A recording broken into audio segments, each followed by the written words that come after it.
సిద్దిపేటపట్నం పాత బస్టాండ్ చౌరస్తాలోని మాల మహానాడు ఆధ్వర్యంలో హోంశాఖ మంత్రి దిష్టిబొమ్మను దగ్ధం చేశారు.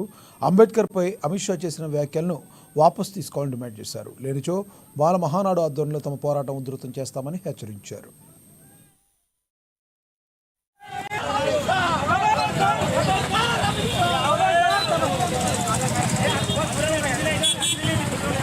అంబేద్కర్ మీద మొన్న పార్లమెంట్ లో అమిత్ షా గారు పదే పదే మీరు అంబేద్కర్ అంటున్నారు. అంబేద్కర్ స్మరణ చేసే బదులు దేవుని స్మరణ ఏరి పుణ్యం వస్తుందని చెప్పి అమిత్ షా గారు ఏదైతే వ్యాఖ్యలు చేశారో ఆ వ్యాఖ్యలను పూర్తిగా ఖండిస్తా ఉన్నాము.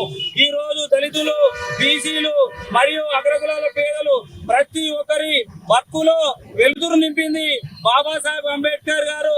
భారత రాజ్యాంగం ద్వారానే మా యొక్క బతుకులు మార్చారు.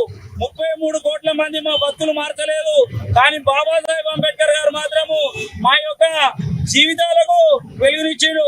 అమిత్ షా గారు మేము ఒకటే డిమాండ్ చేస్తా ఉన్నాము, నువ్వు రాజ్యాంగం విలువలతోనే ఈ రోజు కేంద్ర హోంశాఖ మంత్రి అయినావు, అది గుర్తుంచుకోవాలి. మేము అమిత్ షా గారికి, ప్రధానమంత్రి నరేంద్ర మోడీ గారికి ఒకటే డిమాండ్ చేస్తా ఉన్నాము, అమిత్ షా గారిని ఎమ్మడే బర్తరఫ్ చేయాలి. బర్తరఫ్ చేసి ఎంపీ పదవి నుండి కూడా ఆయనను లోక్సభ స్పీకర్ కు డిమాండ్ చేస్తా ఉన్నాము. ఆయన ఎంపీ పదవి కూడా